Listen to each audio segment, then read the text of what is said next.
प्रत्यक्ष प्रभु गुरु वचन सुपाओ, शुद्ध स्वरूप को बांधत जन गाओ। ए मोहि शिष्य किश तुम सब सदाई,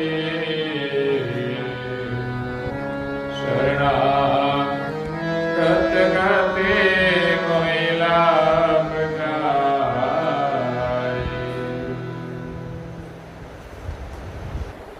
प्रेम भक्तजनों, ज्ञान संप्रदाय ना आद्य स्थापक अनंत ब्रह्मांडाधीश केवल कर्ता परम विशेष अंश सकर्ता सिद्धांत प्रतिपादन करनार अनंत अंशोना तारणहार केवल धर्म ग्रंथर महान समर्थ परम श्रेष्ठ परम विभूतिवान परम दयालु परम कृपा निधि सर्वज्ञ दिव्य परम गुरु श्रीमद करुणा सागर जी महाराज ना कृपा पात्र ज्ञान गतिना पूर्ण अधिकारी द्वितीय आचार्य पूज्यपाद श्री नारायणदास जी महाराज श्री स्वरचित सिद्धांत कामनी ग्रंथ के 40वें अक्षर में जगत के जिज्ञासु और मुमुक्षु मनुष्यों को यथार्थ ज्ञान का उपदेश देते हुए कहते हैं, प्रत्यक्ष प्रभु गुरु वचन सुपावो, शुद्ध स्वरूप को बांधत जन दावो।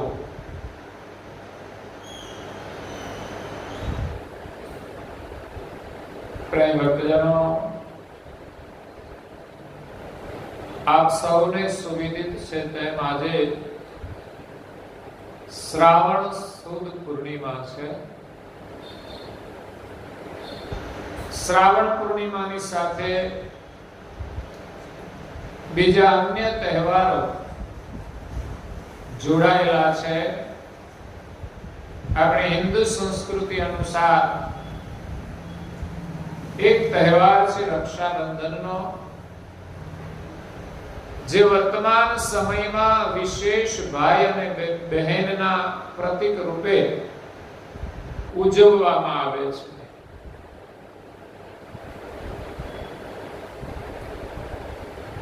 એ સિવાય રક્ષાબંધનનો મહિમા ગુરુ શિષ્યના સંબંધ તરીકે પણ છે.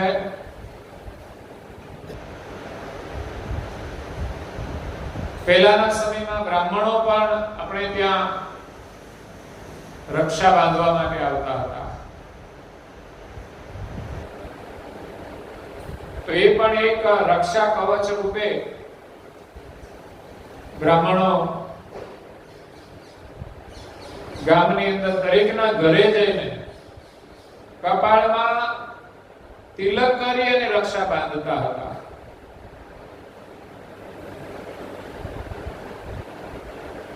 આજે એ મહિમા ઓછો થયો છે. વિશેષ ભાઈ બહેનના પ્રતીક રૂપે રક્ષાબંધનની ઉજવણી કરવામાં આવે છે. પણ મૂળ હેતુ, મૂળ આશય સુરક્ષાનો છે. એકબીજાની રક્ષા કરવાની ભાવના વ્યક્ત કરવામાં આવે છે. બેન ભાઈને રાખડી બાંધે, રક્ષા બાંધે. આપણે ત્યાં રાખડી કહેવામાં આવે છે. રાખડી વાસ્તવિક શબ્દ રક્ષા છે. જો કે રક્ષાબંધન કહેવાય છે, પણ બેન ભાઈને રાખડી બાંધે છે.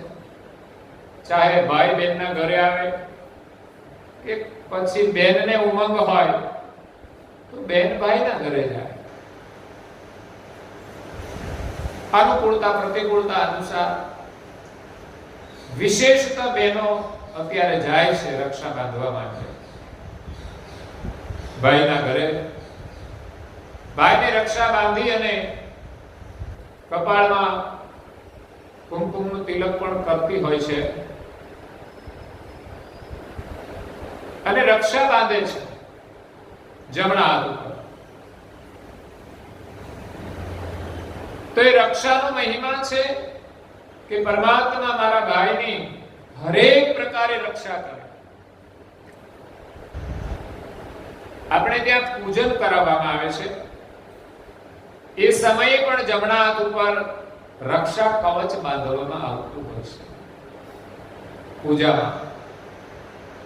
તો રક્ષા કવચ પણ એક રક્ષાના રૂપે બાંધવામાં આવે છે કે રક્ષા કવચ બાંધીને આપણે પૂજા કરીએ તો આપણી રક્ષા થાય. ખાલી રક્ષા કવચ બાંધી દઈએ તો એનું પરિણામ ન પણ આવી શકે. પરંતુ રક્ષા જે કોઈ બાંધનાર હોય એની ઉમદા ભાવના હોય તો એ બાંધેલી જે રક્ષા છે એના સંકલ્પ સાથે કામ કરતી હોય છે. એને મેં કહ્યું ને, પૌરાણિક માન્યતાઓ છે બેન ભાઈની રક્ષા માટે, ગુરુ શિષ્યની રક્ષા માટે અને પુત્રોની રક્ષા માટે માતાઓ પણ રક્ષા બાંધતી હોય છે. એનું એક ભજન કહીએ કે ગીત કહીએ, આપણે ત્યાં ગુજરાતીમાં છે. કુંતા માતાએ એમના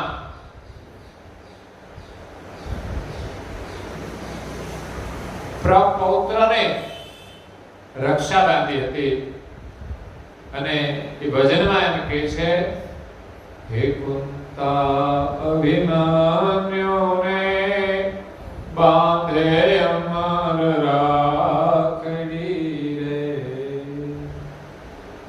તો કુંતાએ અભિમન્યુની રક્ષા બાંધી. તો એની રક્ષા માટે કે યુદ્ધની અંદર એની રક્ષા, પણ એ રક્ષા મર્યાદિત હોય છે. છતાં પણ યુદ્ધની અંદર એનું મરણ તો થયું જ. પણ એ માતાની જે રક્ષા છે એની ચોક્કસ રક્ષા કરતું જ હોય છે, અને એના કારણે જ એ યુદ્ધમાં લડી શક્યો, નહીં તો કદાચ વહેલા પણ મરી શકે. એટલે માતાઓએ દીકરાને પણ રક્ષા બાંધેલી છે. તો બેન ભાઈની રક્ષા બાંધીને પ્રાર્થના કરે છે કે ભગવાન તમારી રક્ષા કરે. તે રક્ષાના કવચનું મહત્વ છે. રક્ષાનો દોરો હોય ત્યાં સુધી રક્ષા થાય, પણ પછી તો આપણે પધરાવી દઈએ, ફરી પાછા જેમ છે તેમ થઈ જાય. ઘણા રાજાઓ યુદ્ધ કરતા હતા તો એની પતિવ્રતા પત્નીએ એમને રક્ષા કવચ બાંધ્યું હોય તો જ્યાં સુધી એ રક્ષા કવચ રહે ત્યાં સુધી એની રક્ષા થાય. પણ એ રક્ષા કવચ તૂટી જાય અગર તો દુશ્મનો કોઈ ષડયંત્ર કરીને એને તોડી નાખે તો પછી એનું મૃત્યુ થતું હોય છે. એટલે રાખડી રક્ષા કાયમ રાખવી જોઈએ એનું મહત્વ તો છે, પણ કાયમ તો નથી રહેતી. સોના ચાંદીમાં બાંધે તો કદાચ રે વળી, પણ એ જોખમ વાળું તો છે જ. રક્ષા થવાને બદલે કદાચ સોના ચાંદીના કારણે ઘણાના હાથ પણ જતા રહે છે. એટલે રક્ષા કવચ રાખવાનું મહત્વ છે. અને બેન એને કપાળમાં તિલક કરી આપે છે. હું કોઈ કદાચ રક્ષાનો દોરો ન રાખે પણ કપાળમાં તિલક તો અવશ્ય કરી શકે. એટલે રક્ષાનું એક ચિહ્ન છે. એમાં જ ખાલી રાખડી બાંધતી નથી, પણ આપણે ત્યાં સંસ્કાર અનુસાર રક્ષા બાંધવામાં આવે છે. અને સાથે સાથે બેન મીઠાઈથી ભાઈને પ્રસાદ આપીને મુખ મીઠું કરાવે છે. એ શું કહે છે ખબર છે? એનું જીવન મીઠાઈ જેવું મધુર બને. અને બીજો સંકેત મને એ થાય છે કે બેન જ્યારે આ પ્રસાદ ખવડાવે ભાઈઓને, એમ કહે છે કે આવી મીઠાઈ જ ખાજો, કચરો ખાશો નહીં. આમ તો બહેનો ની વાત ભાઈઓ માને નહીં, પત્નીની વાત ન માને, પણ બેનની તો માનવી જોઈએ. એની લાગણી અને પ્રેમ એ જ છે. કારણ કે એ જ્યારે રક્ષા બાંધતી હોય તો રક્ષાની અંદર તમામ પ્રકારે ભાઈની રક્ષા થાય. તો પહેલી તો સ્વાસ્થ્યની રક્ષા. બેન તો રક્ષા બાંધી દે, પણ ભાઈ કચરો ખાવા ના છોડે તો એના સ્વાસ્થ્યની રક્ષા થતી નથી. એટલે ખાસ રક્ષાબંધનનો મહિમા સમજવાની જરૂર છે. ખાલી આપણે ભાઈ બહેનનો પ્રેમ તો હોય જ છે, પણ આ પર્વ ઉજવવાનો જે મહિમા છે એ સમજો તમે. બેન માગે તે આપો, અને બેને એવું જ માંગવું કે ભાઈ આજથી તું વ્યસન છોડી દે. અને જો સાચો ભાઈ હોય તો વ્યસન છોડી દેશે, બાકી પ્રેમ કાચો જ સમજવાનો. મારી દ્રષ્ટિએ તો સાચી લાગણી એને કહેવાય કે બેનના વચન ઉપર ભાઈ શું એક મસાલો ના છોડી શકે? છોડવા જોઈએ, એના હિત માટે છે. આ જ છે પ્રેમનું પ્રતીક. એટલે બેને માગવાનું છે એ પણ આવું જ કંઈક માગવું જોઈએ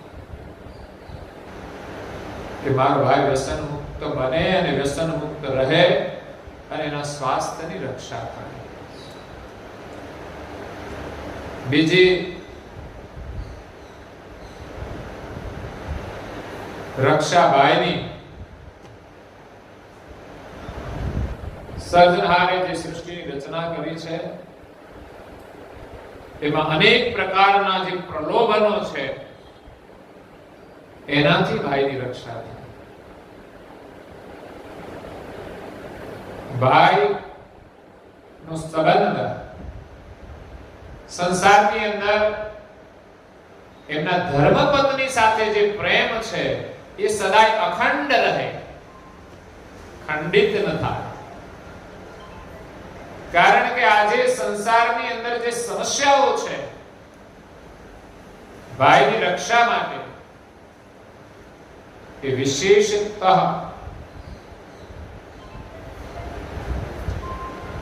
સ્ત્રી અને પુરુષના સંબંધની અંદર જે સમસ્યાઓ છે એનાથી ભાઈઓની રક્ષા બહુ જરૂરી છે. અને ભાઈઓની રક્ષા કરવા માટે બહેનોએ પણ શુદ્ધ સંકલ્પ કરવો પડશે. કારણ કે બહેનોનો ભાવ પણ શુદ્ધ હોવો જોઈએ. એટલે આપણી જે આંખો છે પવિત્ર રહે. કામ, ક્રોધ, લોભ, મોહ, ભય, ઈર્ષા આ બધાથી આપણે સુરક્ષિત રહેવાનું છે. આપણા જીવનમાં દુઃખોનું સર્જન કરનાર કોણ છે? કામ, ક્રોધ, લોભ, મહાબળ, ભૂપ, ઇન્દ્રિય, ગુણ, શત્રુ, જનો, ભય, શબ, શત્રુ, વિદતા મારું કરે છે બેહાલ, નહીં સુખ સારું. ત્રાહે ત્રાહે પોકારું છું પતિકુ. તો અહીંયા સુરક્ષાની જે વાત છે એમાં સંસારની અંદર કામ, ક્રોધ, લોભ, મોહ ભયંકર શત્રુઓ છે. કામનાઓનું સર્જન જે માયાથી થાય છે. કામના અનેક પ્રકારની હોય છે. ધનની કામના હોય છે. એના લોભને કારણે પણ ઘર પરિવારની અંદર, ભાઈઓની અંદર કલેશોનું સર્જન થાય છે.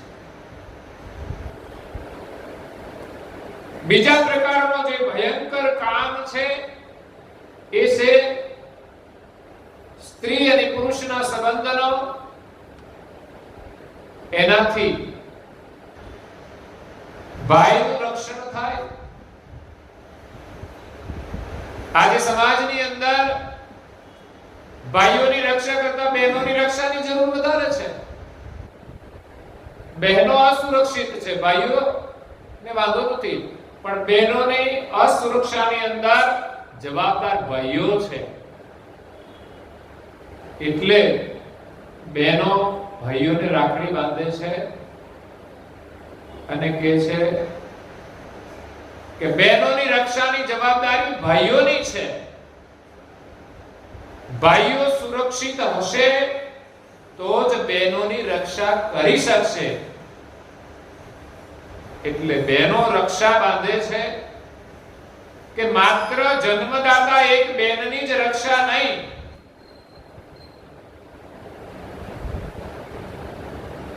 આ દેશની અંદર જેટલી પણ બહેનો છે એ બધી જ બહેનોની રક્ષાની જવાબદારી તમામ ભાઈઓની છે. ગૃહસ્થાશ્રમમાં જોડાયા પછી પત્ની સાથેનો સંબંધ અલગ હોય છે. સિવાયનો સંબંધ તમામ સાથે માતા, બેન અને દીકરી ઉંમર પ્રમાણે હોય છે. એ સુરક્ષા માટે આ રક્ષાબંધનનો તહેવાર છે. કામ, ક્રોધ, લોભ, મોહ આ બધાથી જો આપણે સુરક્ષિત રહેવું હોય તો કદાચ બેનની રક્ષા પૂર્ણ નથી. બેનની રક્ષા એની નહીં કદાચ બચાવી શકે. એના માટે આપણે ત્યાં જે બ્રાહ્મણો રક્ષાઓ બાંધતા હતા એક વિશેષ સંબંધ છે. બ્રાહ્મણોના આશીર્વાદ એ પણ તમામ સમાજની રક્ષા કરે છે. બ્રાહ્મણોની રક્ષા છે ગામની અંદર સંપ રહે બધા પ્રત્યે, એ પણ જરૂરી છે. એવું નહીં કે ભાઈ મારા પરિવારની અંદર જ પ્રેમ રહે, પણ નાની નાની વસ્તુઓ માટે પણ આપણે લડતા હોઈએ છીએ. થોડું આપણે સમજીને જતું કરીને કોઈની સાથે પણ આપણી લડાઈ ન થાય. ક્રોધ એ પણ મહાશત્રુ છે. કોઈએ તો કહ્યું છે ક્રોધ એ પાપનો બાપ છે. પાપને જન્મ આપનાર ક્રોધ પણ છે, કામ પણ છે અને લોભ પણ છે. ત્રણ. શ્રી કૃષ્ણએ તો ગીતામાં ત્રણેયને નરકના દ્વાર કહ્યા છે. એટલે ત્રણથી બચવાનું છે. જો કે પાછળ અહંકાર પણ છે. એ તો જાણે કે ત્રણેયનો બાપ છે. કામ, ક્રોધ, લોભ એ પાપના બાપ છે અને અહંકાર એ તો એનોય બાપ છે. કારણ કે સંઘર્ષ અહંકારને લઈને થાય છે. એટલે આ બધી વસ્તુઓ છોડવા માટે બ્રાહ્મણ સાધુ છે. એટલે સાધુ અને બ્રાહ્મણોનો આશીર્વાદ, એનાથી આપણા ગામની અંદર એકતા જળવાઈ રહે. અને ગુરુના જે આશીર્વાદ છે, એમની જે રક્ષા છે, એ જ આપણને સંપૂર્ણ રીતે કામ, ક્રોધ, લોભ, અભિમાન, ઈર્ષા, મોહ, રાગ, દ્વેષ બધાથી આપણને બચાવી શકે. એટલે આપણે ગુરુ પરંપરાની અંદર પણ રક્ષા બાંધવામાં આવે છે. આપણી કંઠી ઉપદેશની પરંપરા એ પણ એક રક્ષા કવચ છે. તૂટી જાય એટલે પુનઃ બાંધી લેવાની. પેલી રક્ષામાં તો આપણે એવું નથી કરતા, તૂટી જાય એટલે જળમાં પધરાવી દઈએ, ફરી આવતા વર્ષે પાછી બાંધી દઈએ. એટલે કદાચ રક્ષાબંધનની જે રક્ષા છે એવા સંકલ્પ સાથે બંધાય છે, એક વર્ષ સુધી આ રક્ષા મારા ભાઈની રક્ષા કરે, પછી વર્ષ પછી તો નવી બાંધવાની છે. પણ ગુરુની રક્ષા છે એ તો ગળામાં અખંડ રાખવાની. પણ એની પણ એક વિધિ છે. માત્ર રક્ષા કંઠી જ નહીં, કંઠી બાંધો એ પ્રતીક છે, રક્ષાનું કવચ છે. શ્રદ્ધા અને પ્રેમથી બાંધી હોય તો ચોક્કસ આપણી રક્ષા કરે. પણ એની સાથે તિલક પણ જોડાયેલું છે. ગુરુનો ઉપદેશ લીધા પછી ગળામાં કંઠી અને કપાળમાં ભાલ તિલક અવશ્ય હોવું જોઈએ. અને ત્રીજી વસ્તુ એમાં જોડાય છે અમર મંત્રનો જાપ. કારણ કે દીક્ષાની અંદર જે મંત્ર આપવામાં આવે છે એ મંત્ર જ સદાય આપણું રક્ષણ કરે છે. વિશ્વાસ હોય, શ્રદ્ધા અને પ્રેમથી નિયમસર જો મંત્રનો જપ કરીએ, એટલે એક માળા કરો તો નિયમિત એક માળા અવશ્ય કરો, બે કરો તો બે કરો, તો નિયમ પ્રમાણે જો કરવામાં આવે, પ્રેમથી કરવામાં આવે, શ્રદ્ધાથી કરવામાં આવે તો એ મંત્ર સદાય તમારું રક્ષણ કરે છે. બાલ તિલક ઉર્ધ્વ ગતિનું પ્રતીક છે. તમને સહી દિશા બતાવે છે કે તમે ખોટા રસ્તે ન જાઓ, તો એ પણ આપણી રક્ષા છે. અને સહી રસ્તે ચાલવાની શક્તિ આપવાનું કામ અમર મંત્ર કરે છે. ખોટા રસ્તે ન જઈએ અને આપણને લાલ લાઈટ બતાવે, એ છે આપણું બાલ તિલક. અવશ્ય ધારણ કરો. પરિવારના બધા જ સભ્યો જો તિલક કરે ને તો એનો પરિવાર સુરક્ષિત રહેશે, પરિવારમાં શાંતિ રહેશે. અને બધા જ સભ્યો જો મંત્રનો જપ કરશે તો બધા જ કામ, ક્રોધ, લોભ, મોહ, હર્ષ, શોક, અભિમાન, ઈર્ષા એનાથી બચી અને મૃત્યુથી પણ એ બચી શકશે. પરમ ગુરુ તો આપણને મૃત્યુના દુઃખમાંથી છોડાવવા માટે આવ્યા છે. તો અહીંયા રક્ષાબંધનનો તહેવાર છે. કરુણાના સાગર પરમ ગુરુ આપણી રક્ષા કરે છે. બાલ તિલકથી થશે રક્ષા, અમર મંત્રના જાપથી રક્ષા થશે, અને સાથે સાથે એમના જે પવિત્ર વચનો છે એ આપણે શ્રવણ કરીએ એનાથી આપણી રક્ષા થાય છે. ઉપાસનાની અંદર ગુરુ મહારાજના વચનોનો પાઠ કરીશું મુખ દ્વારા તો આપણી વાણીથી રક્ષા થશે. કે જે વાણીથી પાઠ થશે એ વાણી જૂઠું નહીં બોલે, એ વાણી અભદ્ર નહીં બોલે, તો ચોક્કસ આપણી રક્ષા થશે. પરંતુ ગુરુ મહારાજના વચનોનો પાઠ નહીં કરીએ તો કદાચ આપણા મુખમાંથી પ્રપંચની વાણી નીકળશે, અભદ્ર વાણીઓ નીકળશે, તો ઘરમાં જ દુઃખનું સર્જન કરશે, ઘરને જ આગ લગાડશે. અભદ્ર વાણી કોઈને પ્રિય નથી. કોઈનો પતિ આદેશપૂર્વક પત્નીને કઈ રજૂઆત કરે તો એને પ્રિય નહીં લાગે. પ્રેમથી કહેશે તો ગમશે, પણ હુકમ કરશે ને તો થોડા દિવસોમાં રિએક્શન આવી જશે. અભદ્ર શબ્દનો પ્રયોગ કરશે તો છૂટાછેડા થઈ જશે. આ પરિણામ આવે છે. એટલે પરમ ગુરુના ગુણગાન ગાવાથી, પરમ ગુરુનો ઉપાસનાનો પાઠ કરવાથી આપણી વાણીથી રક્ષા થાય છે. અને કાનથી એમના વચનો શ્રવણ કરીએ તો નિંદાથી આપણી રક્ષા થાય છે. રાગ અને દ્વેષથી આપણી રક્ષા થાય છે. કારણ કે સાંભળ્યા પછી રાગ થાય, સાંભળ્યા પછી દ્વેષ થાય. નિંદા સાંભળવાની વૃત્તિ એ પણ કાનથી થાય છે. માટે ગુરુ મહારાજના પવિત્ર વચનો સાંભળી અને આપણે સુરક્ષિત રહેવાનું છે. પરમ ગુરુના વચનો, એની જે ઉર્જા છે આજુબાજુ, એની પવિત્રતા એ આપણી રક્ષા કરે છે, સુરક્ષા કવચ છે. એટલે એક ભજન તુલસીદાસજી મહારાજ બહુ સુંદર લખ્યું છે.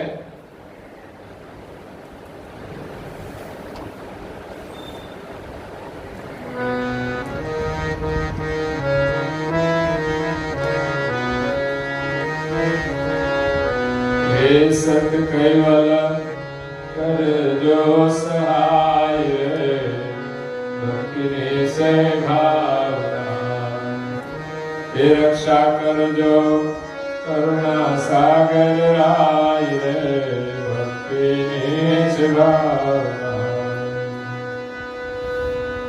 ભક્તિ ભૂલવામાં મોટું દુઃખ ભોગનો,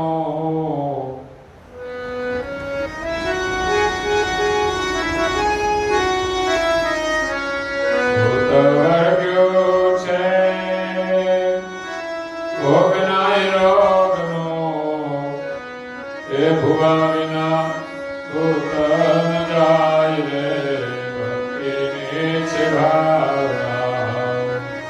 સત કેવલ કરજો સહાય રે, ભક્તિની છે ભાવના.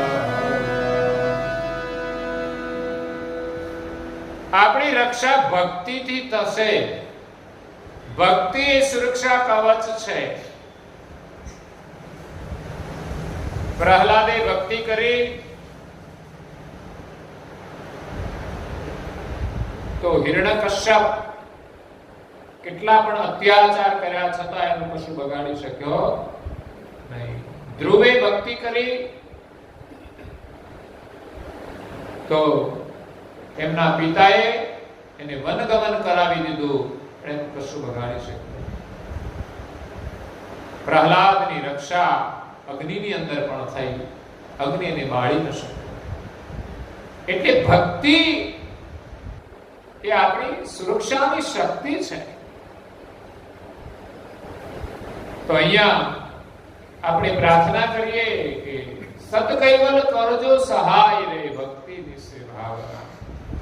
સંસારના દુઃખોમાંથી બચવા માટે, ભક્તિ કરવા માટે હે સર્જનહાર સતકૈવલ આપ અમને સહાય કરો.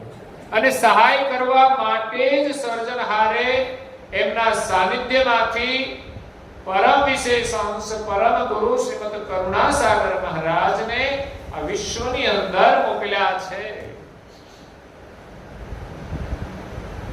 કે પરમ વિશેષ અંશ પરમ ગુરુ એ જ મારું સાકાર સ્વરૂપ છે. એની તમે ભક્તિ કરશો, એમની તમે ઉપાસના કરશો, એ મને પહોંચશે. કારણ કે એમનું અને મારું જે હંગ એટલે જાણ બે એક છે, સજાણ જાણ એક છે. પરમ વિશેષ અંશ પરમ ગુરુ કર્તાના અંશ છે અને એ જ અવતાર લઈને આવી શકે છે. સર્જનહાર આવતા નથી. એ રીતે બંનેના સ્વરૂપ ભિન્ન છે પણ બંનેની જાણ એક છે, એ ભિન્ન નથી. એટલે પરમ ગુરુની ઉપાસના, ભક્તિ, સેવા, પૂજા એ બધું જ કૈવલને અંગીકૃત થાય છે. રક્ષા કરજો કરુણા સાગર રાય રે ભક્તિ વિશે ભાવના. કૈવલને પણ આપણે પ્રાર્થના કરીએ છીએ અને સર્જનહારની આજ્ઞાથી આ વિશ્વની અંદર જીવોનું રક્ષણ કરવા માટે કરુણાના અવતાર દિવ્ય પરમ ગુરુ શ્રીમદ કરુણાસાગર મહારાજ દિવ્ય દેહ ધારણ કરીને પ્રગટ થયા છે અને આપણને બધાને સદુપદેશ આપે છે. તો એનો ઉપદેશ જ એમનું સ્વરૂપ છે અને એ જ આપણી રક્ષા કરે છે. જ્યાં સુધી જ્ઞાન નહીં સમજાય ત્યાં સુધી જીવન નહીં બદલાય, આપણી રક્ષા નહીં થાય. એટલે રક્ષા કરજો કરુણા સાગર રાય રે ભક્તિ વિશે ભાવના. ભક્તિ ભૂલવામાં મોટું દુઃખ ભોગનું. જો ભક્તિ ભૂલી ગયા તો ભોગનો રોગ લાગુ પડશે અને આપણે દુખી થઈ જઈશું. ભોગ એ રોગ છે. આજે તમામ અંશો, તમામ મનુષ્યો ભોગના રોગથી પીડાય છે.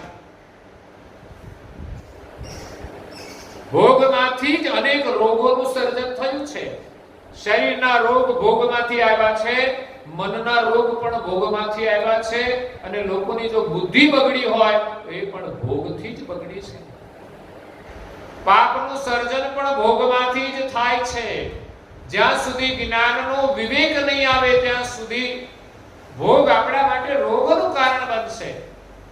સર્જનહારે ભોગ આપણા માટે બનાવ્યા છે પણ એનો ઉપયોગ વિવેકપૂર્વક કરવો જોઈએ. પણ જીવો સંસારના ભોગનો ઉપયોગ ઉપભોગ રૂપે કરે છે અને અવિવેકપૂર્વક કરે છે. એટલા માટે એ વધુ દુઃખી થાય છે. સામાન્ય અવિવેકમાં તો સામાન્ય દુઃખો આવે છે, માલિક જાણે છે બધું, એટલે કર્મનું ફળ ભોગવવું પડે છે. પણ કોઈ મનુષ્યો સમાજની અંદર, સમાજની જે વ્યવસ્થા છે એનું ઉલ્લંઘન કરી અને અવિવેકપૂર્ણ વ્યવહાર કરે છે ત્યારે કાયદો અને જે કાનૂન છે એની સજા કરે છે. પછી એને દુઃખી થવું પડે છે. એટલે મોટું દુઃખ છે, ભોગનું ભૂત વળગ્યું છે. આ ભોગના રોગનું, ભોગનો જે રોગ છે એક પ્રકારનું ભૂત છે જે માણસને ભૂત વળગે અને પછી ધૂણ્યા જ કરે. એ માણસો બધા ભોગની પાછળ ધૂણે છે. બસ ભોગ ભોગ ભોગ, રાત દિવસ એનું સ્મરણ. જે ભૂત પણ વળગે એટલે પછી એનું જ સ્મરણ ચાલે. એ કોઈનું સાંભળે નહીં, કશું જુએ નહીં, એ ભૂતની જેમ જ જીવે. ભૂવા વિના ભૂત ન જાય. સાચી વાત છે. લોકો ભુવા પાસે જાય છે કેમ? તો કે ભૂત વળગ્યા હોય પછી ક્યાં જઈએ? તો કે ભુવા જ કાઢે. કારણ કે એની પાસે કંઈક મંત્ર તંત્ર હોય તો એનાથી દૂર કરે. પણ ભોગનું જે ભૂત છે એ બહારના કોઈ ભુવાથી દૂર થશે નહીં. એના માટે તો કોઈ સમર્થ ગુરુના શરણમાં જવું પડશે અને તો જ આ ભોગનું જે ભૂત છે એ દૂર થશે. કરુણાના સાગર દિવ્ય પરમ ગુરુ આ જગતની અંદર આ ભોગનું જે ભૂત છે એને દૂર કરવા માટે પધાર્યા છે. આગળ બધા જે ભૂત વળગ્યા છે ને એની વાત આ ભજનમાં કરી છે. બહુ મજાનું ભજન છે. મને તો એક ભજન હાથમાં આવી જાય એટલે બસ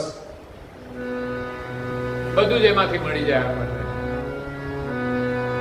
હે કામને દબાવો તો ક્રોધ સામે થાતો,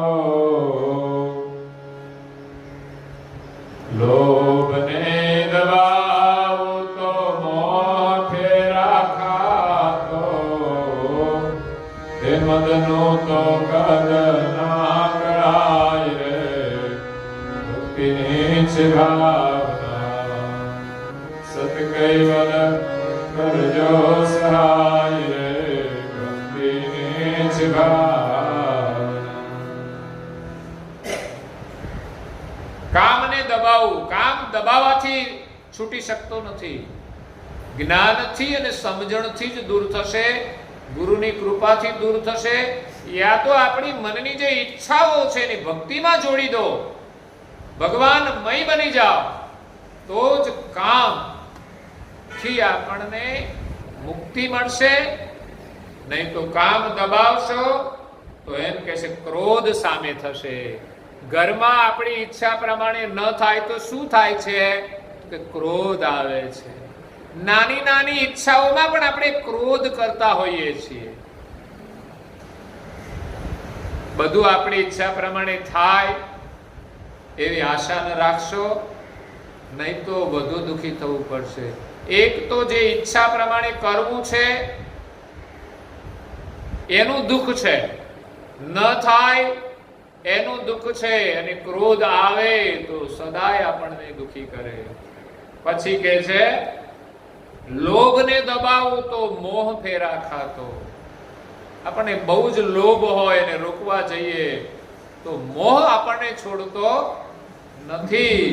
અને મદનું તો કદ ના કળાય રે, ભક્તિની છે ભાવના. મદ છે ને એનું તો પાછું સ્વરૂપ દેખાતું નથી.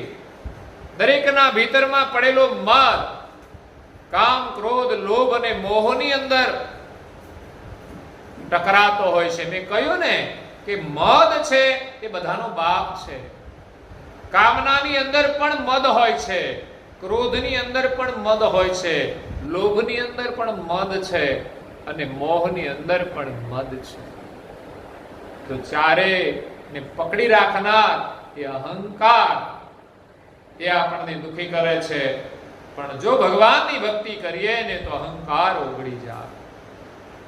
સેવા પૂજાથી આપણો અહંકાર દૂર થશે.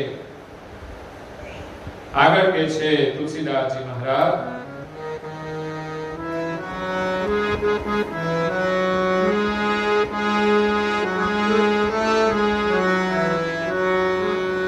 સગા નથી સાથમાં, મૂડી નથી હાથમાં, ઈર્ષા વાતમાં, જાલી પાડે બાથમાં, કૃષ્ણનો તો પેટ ના ભરાય રે, ભક્તિની છે ભાવના એ સત કૈવલ કરજો સહાય રે, ભક્તિની છે ભાવના.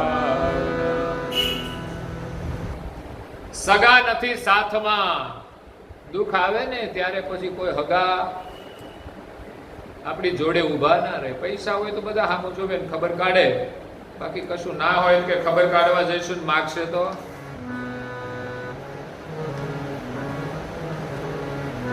સગા છે ખરા પણ બધા સ્વાર્થના છે. જો બાજી બગડી પછી એકાબીજા હામાં પણ મળશે, પછી અનુયાયી હશે તો કોઈ એકબીજાને સત્કેવલ પણ કહેશે નહીં. એવી પરિસ્થિતિ છે. સગા નથી સાથમાં અને મૂડી નથી હાથમાં. મૂડી પણ આપણા હાથમાં રહેવાની, ક્યારે ચાલી જશે કોઈ જ ખબર નથી, અને ક્યારે આપણે એને છોડીને ચાલ્યા જઈશું એની પણ ખબર નથી. એટલે મૂડી સાથે નથી, વર્તમાનમાં પણ રહેશે નહીં આપણી સાથે, અને છેલ્લે જઈશું ત્યારે પણ સાથે આવવાની નથી. ઈર્ષા વાત વાતમાં જાળી પાડે, વાત વાતમાં ઈર્ષા આવી જાય અને બાથમાં લઈને આપણને પછાડી દે છે. ભયંકર છે ઈર્ષા, વાતોમાંથી જ આવે ઈર્ષા.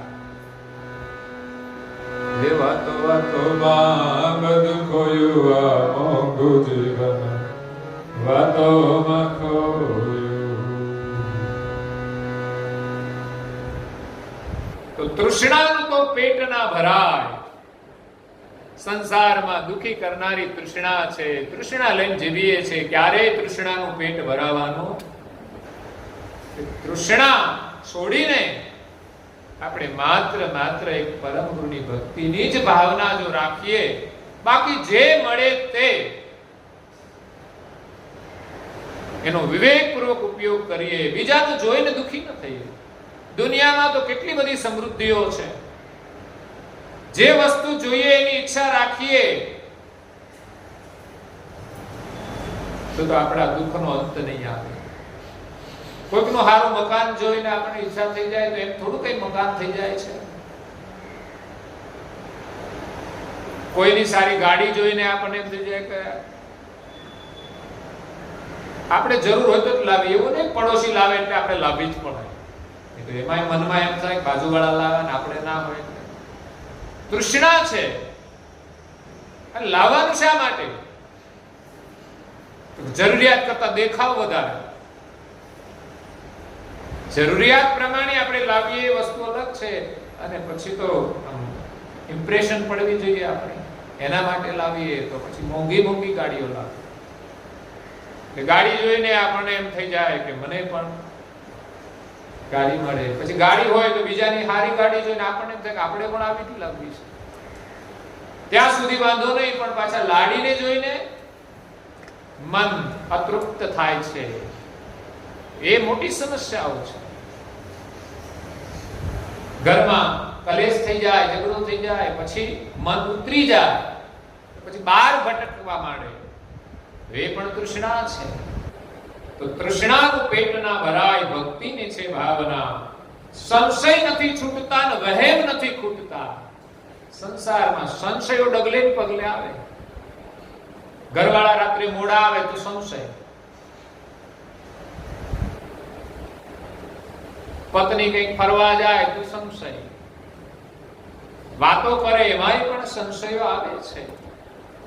ધંધામાં લોકો ધંધા કરતા હોય, પાર્ટનરમાં હોય તો એકાબીજાને સંશય. સંબંધોની અંદર વિશ્વાસ એ બહુ મોટી વસ્તુ છે. સંશય સંબંધોને વિચ્છેદ કરે છે. ભાઈ સ્કૂટર લઈને નીકળે ઘરેથી, પછી મનમાં જો સંશય આવે તો એમ થાય કે આગળ જઈને કોઈને બેસાડીને તો નહીં જતા. આવું થાય. સંશય આવે તો થાય, બાકી વિશ્વાસ હોય તો કઈ ના થાય. પણ એના લક્ષણો પરથી ખબર પડે. ઘણાના લક્ષણો જ એવા હોય કે પત્નીને સંશય ન થતો હોય પણ થાય. માનો કે એના મોબાઈલમાં બીજાના ફોટા જોઈ ગયા હોય તો શું થાય? સંશય થાય કે ના થાય? થાય. અને ઘણાના મોબાઈલોમાં કેટલાય ફોટા હોય છે, શું કરવાના હોય? સંબંધોને વિચ્છેદ કરનારા છે. પછી ભાઈ બાઇક લઈને જતા રહે, ઓફિસે બેઠા હોય, એને મનમાં વિચાર આવે કે પત્ની કોઈને ફોન તો નહીં કરતી હોય ને. અત્યારે બધા મીડિયા એવા છે ને કે બીજાની સાથે સંબંધ જોડવાના ઘણા માધ્યમો છે, અને અમુક ટકા થતું પણ હોય છે. એટલે સ્વાભાવિક શંકા જાય. બિનજરૂરી કોઈ ગામ બહાર ફરતા હોય, રાત્રે મોડા આવે, તો એ સંશયનું કારણ બને છે. એટલે અહીંયા ભજન કહે છે સંશય નથી છૂટતા ને વહેમ નથી ખૂટતા. વહેમનો તો કોઈ પાર જ નહીં. આ સંશય ને વહેમ બધા સાથે જ રહેતા હોય છે. વહેમ આવે, સંશય થાય એટલે વહેમ પણ આવે. આમ તો વહેમનું સ્વરૂપ જ છે. વહેમ જાય કોઈ નહીં. અને અંધશ્રદ્ધામાંય ઘણા વહેમ છે. કઈ વિધિ નથી કરી એટલે દુઃખ આવ્યું, આપણે એક વહેમ છે. એવા પ્રકારના વહેમોથી લોકો બહુ દુઃખી થાય છે. કૂતરું આડું મળ્યું દુઃખ તો વહેમ આવે, બિલાડું આડું આવ્યું તો વહેમ.